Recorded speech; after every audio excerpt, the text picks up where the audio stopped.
Tonight on Y News. Typhoon Ursula makes landfall over Eastern Samar.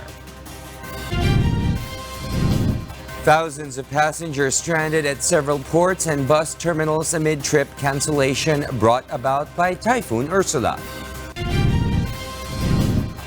Passenger influx in the Ninoy Aquino International Airport reached to more than 100,000.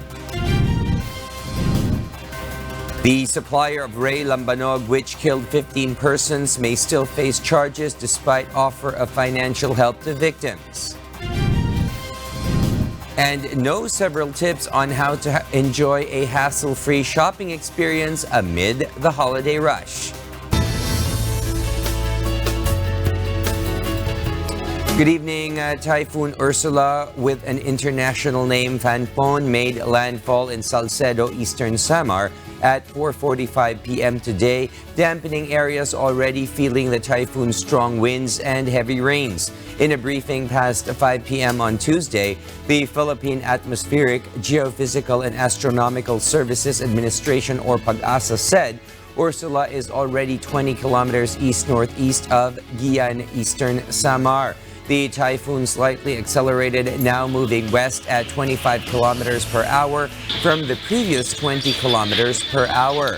It maintained its strength as it hit land with maximum winds up 120 kilometers per hour and gustiness of up to 150 kilometers per hour.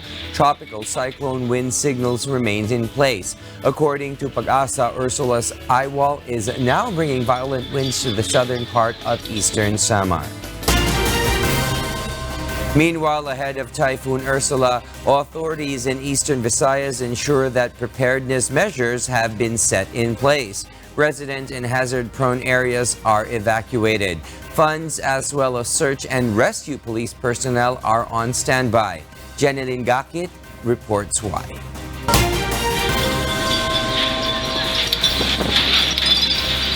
Typhoon Ursula is expected to bring torrential rains in its path.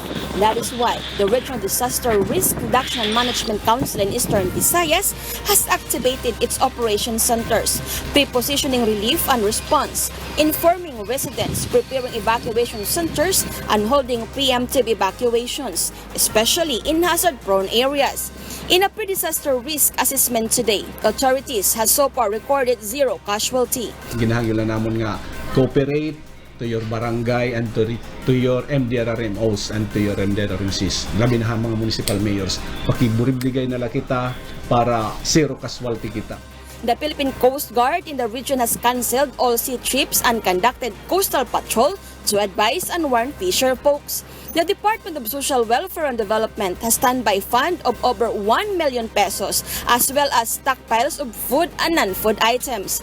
The Philippine National Police in the region have declared full alert status in all provinces. 673 search and rescue trained police personnel are on standby. Jeneline Gakit Valias, UNTV News and Rescue, Tacloban City.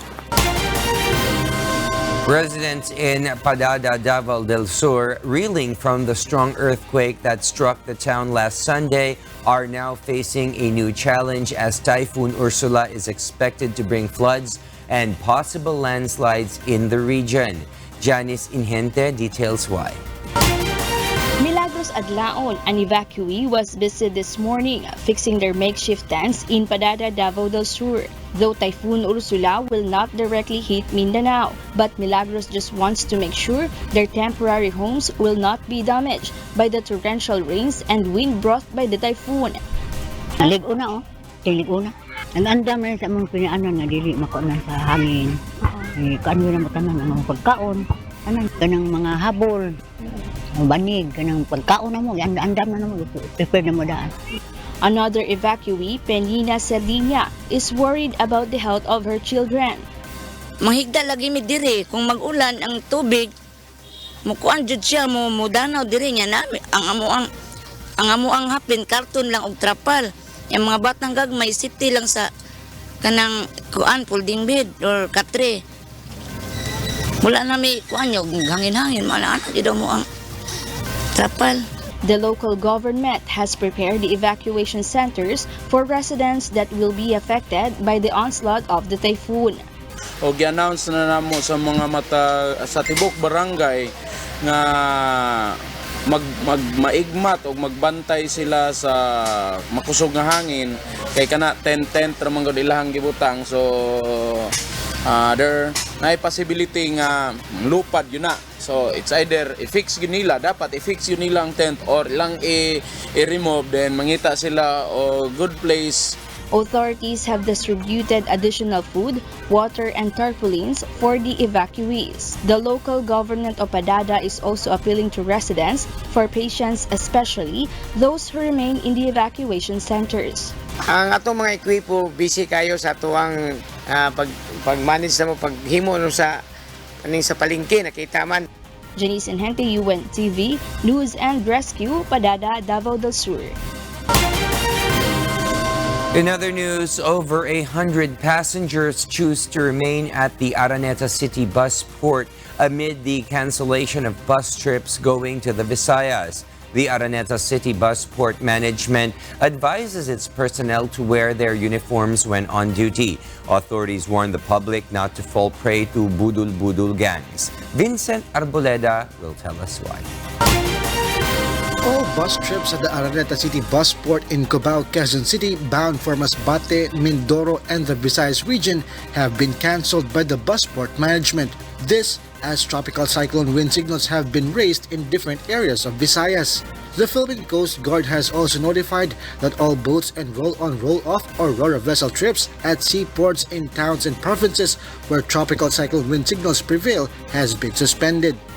Cancelled bus trips include those bound for Samar and Leyte, Iloilo, Masbate, Virac, Catanduanes, and Bohol. Around 1,500 passengers a day were affected due to the cancellation.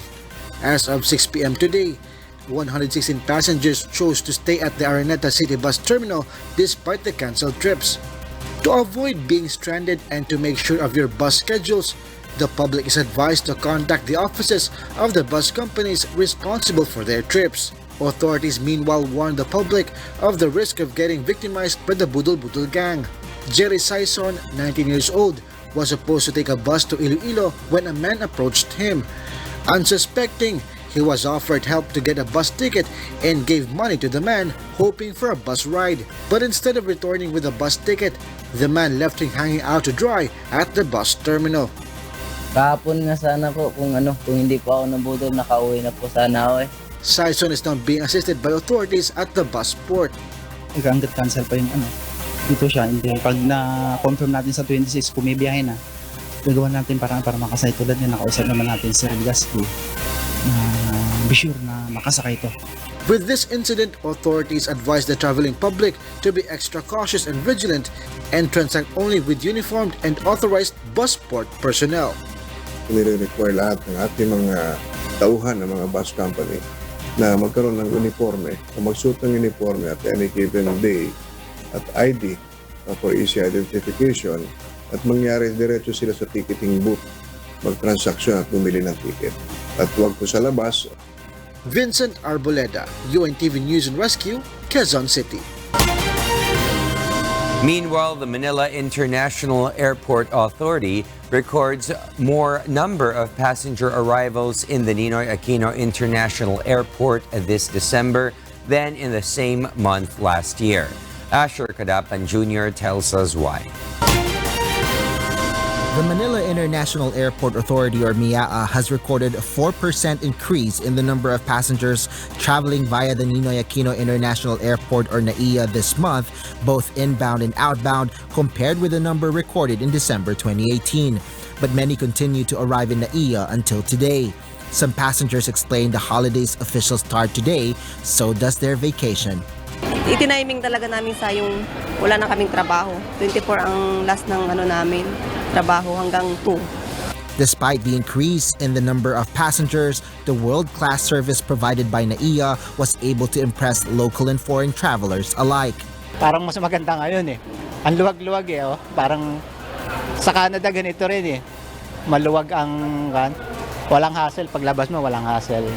I didn't find any particular differences compared to other airports or other cities. Light traffic is experienced on the roads leading to NAIA, but airport authorities still recommend to passengers to come to the airport hours before the time of their flight. Asher Kadapan Jr., UNTV News and Rescue, Pasay City. Several sea passengers just chose to go home or stay with their relatives in Masbate City as the sea travel cannot push through due to Typhoon Orsola. Meanwhile, passengers hoping to travel by sea forced open the gates of the Lahican port. Dante Amento will tell us why. In Quezon, since last night, trips in the Lahican Pier in Lucena City have been cancelled due to Typhoon Orsola. Although the port management announced the cancellation of trips earlier, passengers flocked to the port. This morning, some passengers forced open the port's gate to spend the days of being stranded inside the premises. Pinilit na namin buksan ng gate para lang makapasok dito. Para po kami mabigyan namin ng magandang sisilungan yung mga bata na may bawat pamilya. May mga senior citizen. Naawa po kami sa kanila, sir. According to the port management, trips are expected to resume on Friday, so they advised the passengers to return home for now. Some bus companies have offered to give free rides for those bound for Metro Manila. More than 600 passengers hoping to travel by sea remain inside the port. The management said their facilities cannot accommodate other arriving passengers. Passengers still arriving will be accommodated at the Barangay de Lahican Covered Court instead. The port management, shipping lines, bus companies, and the Lucena City Disaster Risk Reduction and Management Council are making sure the stranded passengers are given food. In Batangas, the Philippine Coast Guard canceled trips to Mindoro, Romblon, and Caticlan due to the possible effects of Typhoon Orsola. As of 6 this morning, some 1,700 passengers were stranded at the Batangas port. 84 ro-ro vessels and 17 other sea craft are grounded. Ako naman may biyahe, wala pala namang anunsyo ang Batangas port na kanselado ang biyahe. Kaya baka sakali na makasakay para makauwi sa pamilya. Nanood na ako ng TV, wala namang bagyo, sa Bisaya ang bagyo, kaya bumiyahe kami papunta dito. Pakalapad kami, Mindoro. In Masbate, since yesterday, the Philippine Coast Guard has not allowed any trips to push through from the Masbate port. Tropical cyclone wind signal number 2 is raised over Masbate, including Burias and Ticao Islands. Boats and other sea vessels have been placed in safer areas. The PCG reports that more than 100 passengers are stranded in Nina ports in the province. Dante Amento, UNTV News and Rescue. Welcome back to Y News, and here are the headlines. A Chinese nabbed in over 120 kilogram shabu bust in Quezon City, believed to be a member of the international syndicate. The supplier of Ray Lambanog, which killed 15 persons, may still face charges despite offer of financial help to victims. President Rodrigo Duterte directs police to intensify patrol against speeding vehicles. NCRPO warns public against selling illegal firecrackers in Metro Manila. And President Rodrigo Duterte reiterates offer to Rohingya refugees to migrate to the Philippines. The Municipal Health Office of Rizal Town in Laguna Province urges those who drank distilled palm liquor suspected of methanol content to immediately seek treatment once symptoms are experienced. And although the supplier of Ray Lambanog has offered to help the victims financially, he may still face charges, authorities say. Sherwin Kulubong details why. 2 patients confined in Rizal Medical Center after consuming lambanog in Rizal Town, Laguna Province died today. They were identified as Mario Asegurado and Junjun Clerico. This brings the death toll in the supposed methanol poisoning to 12. According to the Chief of Rizal Municipal Police Station Police Captain Linley Tibuk, although the supplier of Ray Lambanog has offered financial assistance to the victims, he may still face charges due to the number of fatalities and hospitalized. Pwede po tayong mag-file ng reckless imprudence resulting in multiple homicide and physical injuries po. Posible po na yung sa pagluluto or Dun sa pagtatakal, pwede po yung mangyari na dun po nangyari yung pagkakaroon ng methanol content. Earlier today, the UNTV news team encountered Marlon Magpantay, one of the persons who had drank lambanog with Asigurado, one of the fatalities last Sunday. Magpantay was on board an ambulance ready to be transported to the Philippine General Hospital after experiencing abdominal pain and diarrhea. Patay na. Kailan po namatay siya? Kaninang maga. Mario Asigurado. Kaya natakot po kayo? Naging sigurado. Nakakaawa ang mga bata pag naiwan. The Municipal Health Office urges residents in Rizal who drank the lambanog suspected of methanol content to immediately seek treatment should they experience blurred vision, breathing difficulty, headache, abdominal pain, or even leg cramps. Hindi po biro kapag nag-umpisa na yung signs and symptoms, kaya sana po bago mag-appear yung mga simptomas na yon, makapunta kayo dito sa Municipal Health Office. Sherwin Kulubong, UNTV News and Rescue, Rizal, Laguna. The Department of Health warns the public against drinking palm liquor or lambanog following the incidents of methanol poisoning as confirmed by health authorities. At least 15 have died while tens remain in hospitals. Aiko Miguel tells us why. Department of Health or DOH Secretary Francisco Duque III advises the public not to patronize distilled palm liquor, locally called lambanog. This after tens of individuals complained of several symptoms of methanol poisoning after drinking lambanog in Rizal, Cavite, Laguna, Batangas, and Quezon. Pero kung ikaw, into ko na rin ang pag-inom ng lambanog. Baka ito isang aral na yung mensahe din sa iyo ng Diyos. 83 individuals suspected of methanol poisoning had been rushed to East Avenue Medical Center. Only 3 remained confined in this hospital as of today. According to the hospital management, one of them is still in the intensive care unit undergoing dialysis. Secretary Duque made rounds at the hospital to visit the 3 patients.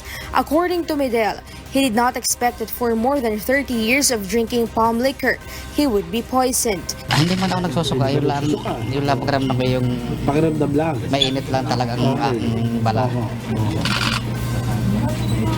Yung pala yung nadali na kami nga nung alak na yun. His 2 children were also poisoned after drinking lambanog and are currently confined in the Philippine General Hospital in Manila City. The DOH is continuously monitoring the hospitalized individuals to give them proper medical treatment for methanol poisoning. Aiko Miguel, UNTV News and Rescue, Quezon City. Meanwhile, the Food and Drug Administration, or FDA, is asking local government units to enforce strict regulations against purchase and consumption of distilled coconut sap, locally known as lambanog. The request comes after reports that drinking lambanog with high content of methanol caused the death of 11 individuals in Laguna and Quezon. According to FDA, ingestion of products with elevated amounts of methanol poses serious adverse effects such as blindness, permanent neurological dysfunction, and even death. On Monday, Mayor Vener Munoz of Rizal, Laguna declared a state of emergency in his town to address the situation.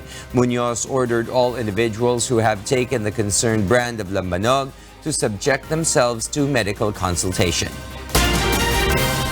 The National Capital Region Police Office is monitoring the sale and manufacture of illegal firecrackers. The Metro Manila Police also warn of possible charges to be faced by those selling and producing prohibited firecrackers. Leia Ilagan details why. The National Capital Region Police Office, or NCRPO, begins today the implementation of strict monitoring and inspection on the sale of firecrackers within Metro Manila. This move aims to avoid any incidents and injuries amid the year-end festivities. Mag-check kung may nagbibenta ng mga firecrackers sa lugar. After that, titignan kung kompleto yung mga papel at kung may permit din yung gustong magagawa ng mga firecrackers. NCRPO Acting Director, Police Brigadier General De Bolsinas warns that charges will be faced by those selling illegal firecrackers. Prohibited firecrackers contain more than 1/3 teaspoon gunpowder, fuse that is too big, too short, or too long, imported and unlabeled, and those that contain sulfur and phosphorus. The prohibited firecrackers are Piccolo, Super Lolo, Atomic Triangle, Large Judas Belt, Large Bawang, Pillbox, Bossa, Goodbye Philippines, Bin Laden, Mother Rocket, Lolo Thunder, Coke in Can, Atomic Bomb, 5-Star, Plapla, Giant Whistle Bomb, and Kabasi. Despite its small size, Watusi is also forbidden. Leia Ilagan, UNTV, News and Rescue, Quezon City. President Rodrigo Duterte wants overspeeding on roads controlled. He has directed the police force to intensify their patrols against violators of the speed limit. Rosalie Cos details why. President Rodrigo Duterte compares deaths in road mishaps to massacre. Therefore, he wants to put a stop to road accidents caused by overspeeding. The chief executive directs the police force to intensify their patrol against motorists who violate the speed limit. Pero itong overspeeding, that has to be controlled kasi marami ng patay. Ang numbers ng patay, no longer, hindi na nakakatuwa. Hindi na maganda basahin. Parang massacre na almost every day. Just last week, 9 people died after a jeepney and 2 trucks collided in Cardona Town, Rizal Province. Most of the fatalities were pedestrians. It's almost an adventure ngayon kung magsakay ka ng truck. Kasi ibubunggo talaga yan ng puto. Tsaka ang patay, mag-abot na ng 2022. It's no longer acceptable to me. Maybe to others also. So itong control, ito ang police mag-control. The president made a statement when he distributed the Certificate of Land Ownership Award in Cotabato City yesterday. Rosalie Cos, UNTV, News and Rescue. And to complete the most significant news for this day, Y News continues. Here are the top stories. The U.S. government may not use its authority to ban the entry of Philippine officials amid the USA's push for the Indo-Pacific strategy. This is what Department of Foreign Affairs Secretary Teddy Locsin Jr. believes. Nel Maribuhok reports why. The Department of Foreign Affairs or DFA respects the authority of the United States of America to deny visa or the entry of an individual in their country.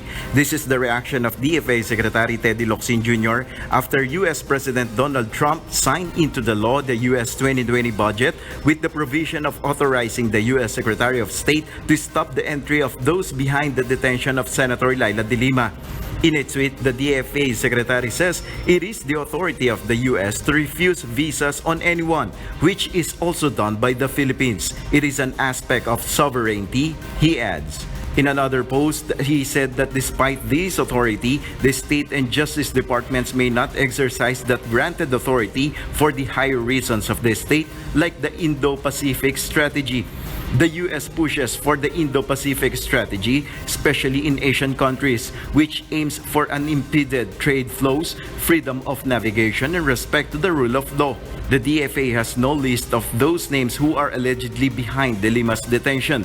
But on Senator De Lima's list, they are President Rodrigo Duterte, former House Speaker Pantaleon Alvarez, former Justice Secretary Vitaliano Aguirre, Solicitor General Jose Calida, PAO Chief Persida Acosta, Sandra Cam, Presidential Anti-Corruption Commission Chairman Dante Jimenez, Congressman Ray Umali, and former Congressman Rudy Fariñas. Some of the senators condemned the said move of the U.S. government, which according to Senate President Vicente Sotto III, shows the U.S. is meddling with other countries' justice system without investigating. Nel Maribuhok, UNTV News and Rescue, Manila. Filipino writer and activist who founded the Communist Party of the Philippines vow no more attacks on the government amid the prevailing ceasefire. Meanwhile, Malacanang calls the report that President Rodrigo Duterte is on the NPA's kill list is false news. Nina Armilio tells us why. The attacks of the New People's Army or NPA on the government forces amid the continuing peace talks had pushed President Rodrigo Duterte to put an end to the peace negotiations in 2017. In a UNTV News team interview with Communist Party of the Philippines founder Jose Maria Sison in the Netherlands, where he enjoys being recognized as a political refugee, he assured the attacks from their side won't happen again. Sa hanay ng NDF, tiniyak na umabot sa lahat ng commands sa iba't ibang antas yung ceasefire order. Nang sa gayon handa sila kung anumang hinanda nilang tactical offensive kung sakali iurong nila. Nagkaroon naman ng sapat na panahon para mapaalaman ang lahat, para sumunod sila sa ceasefire order. Itong ceasefire order nito ang sinasaklaw na kalagayan yung para bang where the troops are on both sides, they stay. Basta they don't fire, With this, the sincerity of the leftist group in the ceasefire will be tested according to Malacanang. The government and the NDF peace panels have earlier agreed to implement a unilateral ceasefire from December 23, 2019 to January 7, 2020 to give way to the possibility of the resumption of informal peace talks. Any attack on their part will destroy the presumption of sincerity on this particular group. Meanwhile, Malacanang calls the report that President Duterte is on the NPA's so-called kill list as false news. National Security Advisor Hermogenes Esperon himself has earlier made such statement. First, that report is a false news because it has been denied by Jose Maria Sison himself. So how can we respond to false news? But it was Secretary Esperon who actually informed the media about the because hit precisely list. He was fed by a false information. Jose Maria Sison denied it already. Nonetheless, the palace is not discounting the possibility the communist rebels want to eliminate government officials with the aim to topple the government ever since. Secretary Panelo says they are ready for such threat. Nino Armilio, UNTV News and Rescue. President Rodrigo Duterte reiterates his offer to Rohingya people to migrate to the Philippines. The chief executive also says he may allow the Bangsamoro Autonomous Region in Muslim Mindanao, or BARMM, to have its own force but not to be used against the entity that created it. Rosalie Cos explains why. President Rodrigo Duterte has once again expressed the willingness of the Philippines to accept Rohingya refugees, a Muslim ethnic minority group. Since 2016, hundreds of thousands of Rohingya refugees have been fleeing from Myanmar due to persecution in the Rakhine state. Ako, I am prepared. I have communicated my desire na pagka yung mga Rakhine, yung mga Rohingya sa Burma, kung gusto nilang mag-migrate, tatanggapin ko sila. Hindi, hati-hati kami. The chief executive added the Rohingya refugees can even stay in Mindanao. President Duterte made a statement when he led the distribution of certificates of land ownership award for qualified beneficiaries in Bangsamoro Autonomous Region in Muslim Mindanao, or BARM, in Cotabato City. The chief executive directed the BARM leadership to assert its authority in the region. The president said this is to defeat terrorism and maintain peace in the region. The chief executive also mentioned the possibility of him allowing BARM to have its own force. On the contrary, the Bangsamoro Organic Law does not allow BARM to have its own force. Instead, the national government should maintain its control over the police and the military in the region. Now, if we are not careful, we should avoid, the BARM government should assert its authority, at kung ayaw nila, patayin ninyo, because these will be the guys that will create trouble in the future. Wala ng katapusan. Pareho na tayo ng Syria. I will maybe allow you to have your own force. But do not use it against the very entity that created you, which is government. Rosa Licoz, UNTV News and Rescue. And for the news abroad, here's Kath Dumaraos reporting live from Bangkok, Thailand. Kath, good evening. Good evening, William. 3 university students were found dead in a cave in Indonesia after they were trapped inside by floodwaters. Details in this report. Rescuers on Monday retrieved the bodies of 3 university students from a cave in the Indonesian island of Java that turned into a death trap over the weekend when it was suddenly flooded by rainwater. The victims were part of a group of 8 students on a visit to Lele Cave in West Java province on Sunday as part of an activity organized by the Nature Lover Society of the University of Singaperbangsa, Karawang. The group was inside the cave, which runs 30 meters below the group level, when a sudden burst of heavy rain hit in the morning and trapped the students inside, according to local media. The search team managed to rescue 5 students on Sunday. However, harsh conditions inside the narrow cave caused the delay in the search and rescue operation, and it was only on early Monday morning that the rescuers were able to retrieve the 3 bodies. Indonesia is prone to severe floods and often deadly landslides during the rainy season, which reaches its peak between the months of December and February. Torrential rains and storms this year hit the province of East Java very hard. Kat Numaraos, UNTV News and Rescue. At least 18 inmates died in a clash between rival gangs inside a Honduran prison, bringing to 37 the number killed in 2 outbreaks of prison violence in 48 hours. Joselito Liquido details why.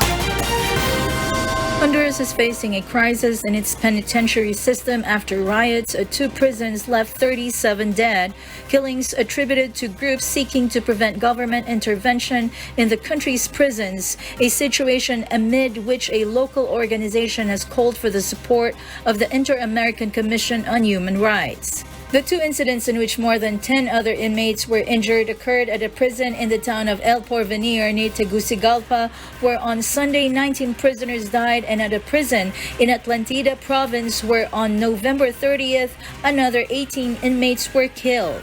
Special teams are investigating the causes of the 2 massacres.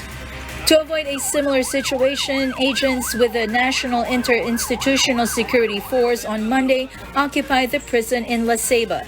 The Center for Prevention, Treatment, and Rehabilitation of the Victims of Torture and Their Relatives, or CPTRT, said the lack of attention paid to the penitentiary system by various Honduran governments is the main cause of the recent massacres in the prisons. Inmate riots and massacres are frequent occurrence in the Honduran prison system, which is considered by a number of organizations to be a time bomb because of overcrowding and the other inhumane conditions in which prisoners live, all of which is acknowledged by Honduran authorities. CPTRT Director Juan Almandarez said that the deaths of inmates are the result of the total militarization of the prison system. Beverly Saison, UNTV News and Rescue. Police in New Zealand are calling off the search for 2 bodies still missing after the White Island volcano. Saudi Arabia has sentenced 5 people to death over the killing of journalist Jamal Khashoggi in Istanbul in 2018. Jovic Burmas reports. In Saudi Arabia, a court in Saudi Arabia sentenced 5 people to death and jailed 3 others over the murder of the journalist Jamal Khashoggi last year. Khashoggi, a prominent critic of the Saudi government, was killed inside the kingdom's consulate in the Turkish city of Istanbul by a team of Saudi agents. The Saudi authorities said it was the result of a rogue operation and put 11 unnamed individuals on trial. In New Zealand authorities on Tuesday announced the suspension of search operations for 2 people who remain missing following the recent eruption of Wakari White Island volcano offshore in the northeast of the country.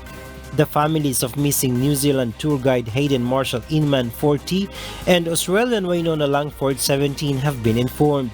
and police remained ready to respond to any new information.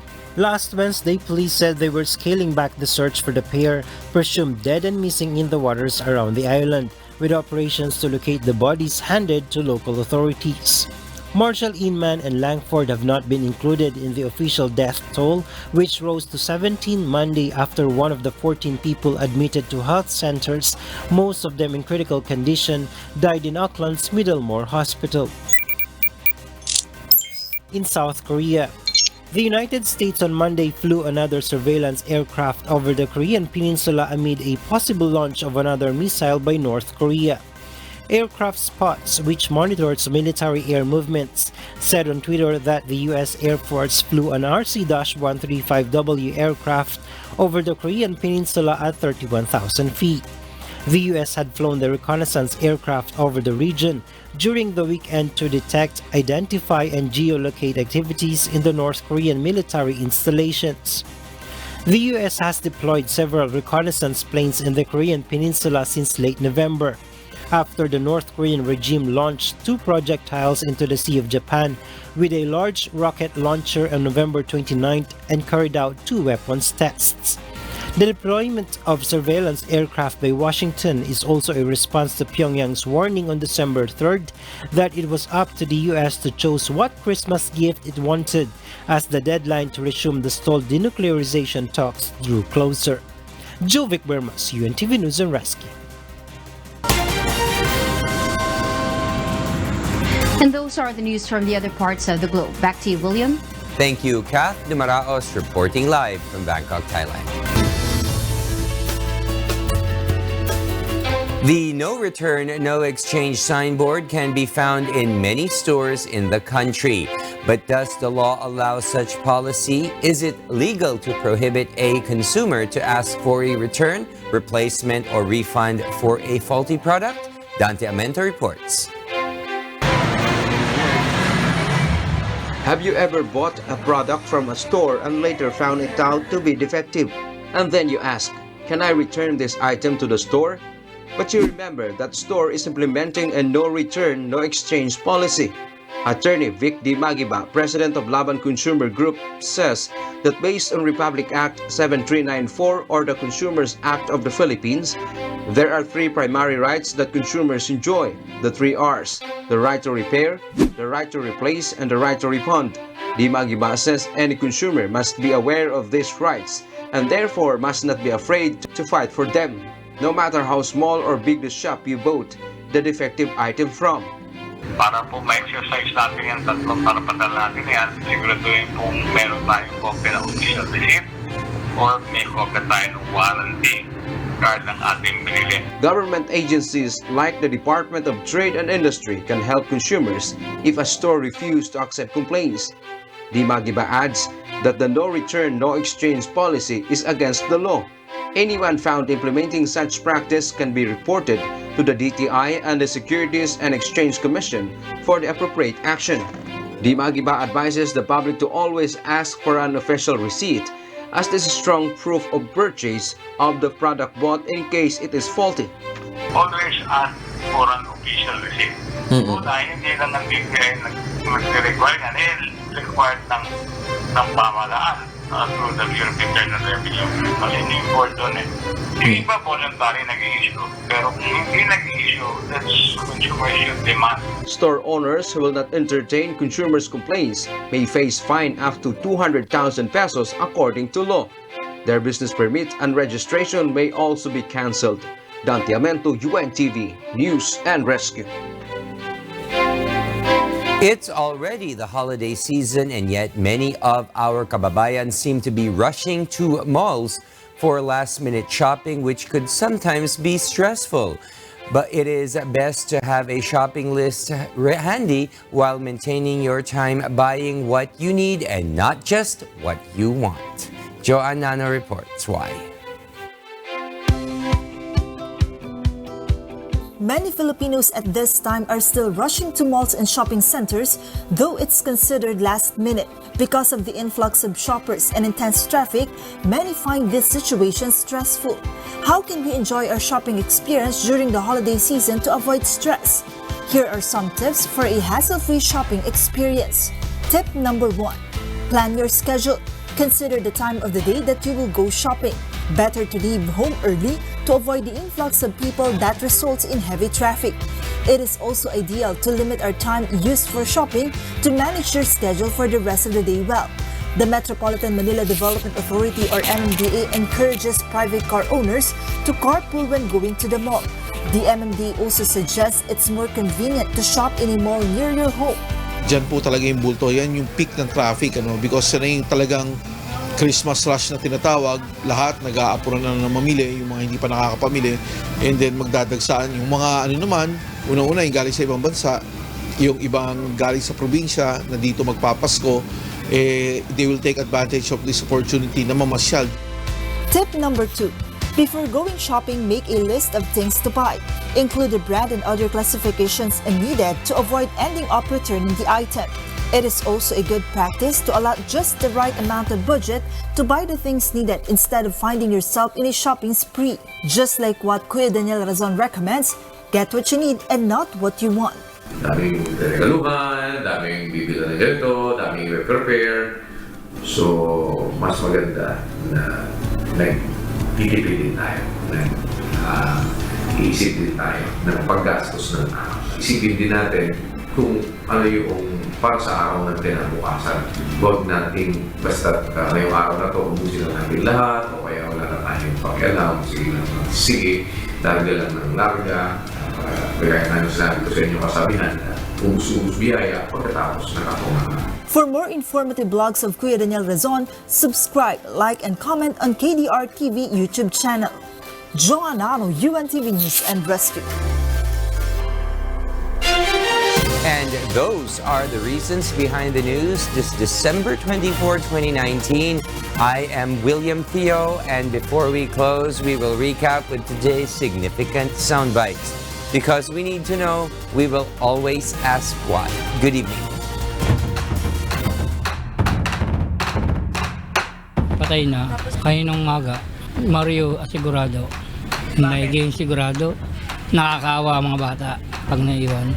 Pwede po tayong mag-file ng reckless imprudence resulting in multiple homicide and physical injuries po. Kung ikaw, into ko na rin ang pag-inom ng banog. Baka ito isang aral na yung mensahe din sa iyo ng Diyos. Sa hanay ng NDF, tiniyak na umabot sa lahat ng commands sa iba't ibang antas yung ceasefire order. Nang sa gayon handa sila kung anumang hinihanda nilang tactical offensive kung sakali iurong nila. Nagkaroon naman ng sapat na panahon para mapaalaman ang lahat, para sumunod sila sa ceasefire order. Ako, I am prepared. I have communicated my desire na pagka yung mga rakin, yung mga ringga sa Burma, kung gusto nilang mag-migrate, tatanggapin ko sila. Isipin din natin kung ano yung para sa araw ng kinabukasan.